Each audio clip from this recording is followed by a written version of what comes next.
যাই হোক আমরা যাওয়ার আগে আনসারটা দিই, তারপর আমরা আলোচনায় যাব। অরিত্রর মায়ের জন্য আপনার যেহেতু স্কিনটা খুব ড্রাই, আপনি ওশা হার্বালসে আমন্ড ফাইন ফেস ওয়াশটাই করুন, এটা ড্রাই স্কিনের জন্য খুব ভালো কাজ করে। সিটিএমটা করার চেষ্টা করুন। ড্রাই স্কিন যেহেতু স্কিনের পিএইচ ব্যালেন্সটা প্রপার আনা খুব প্রয়োজন আছে।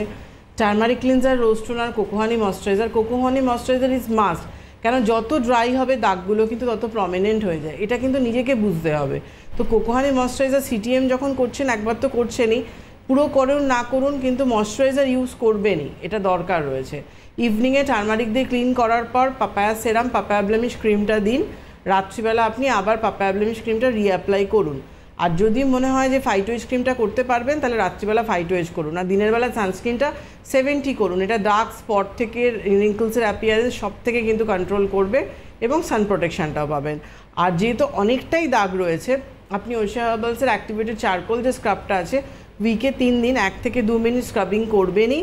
আর একটা প্যাক ইউজ করুন পুজোর সামনে, মানে যারা চাইছে প্রবলেম থেকে খুব তাড়াতাড়ি বেরিয়ে আসবো, মানে সেরাম ক্রিমের সাথে কিন্তু প্যাকটা করা খুব প্রয়োজন রয়েছে।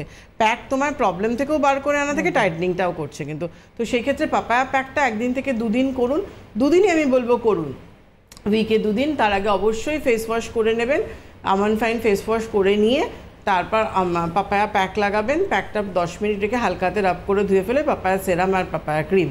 আপনার যেহেতু ড্রাই স্কিন, আমি পাপায়া ফেস ওয়াশটা এই মুহূর্তে দিলাম না, আমন্ড ফাইনটাই করুন। একটু ড্রাইনেস কেটে গেলে পাপায়া ফোমিং ফেস ওয়াশটা নিয়ে নেবেন।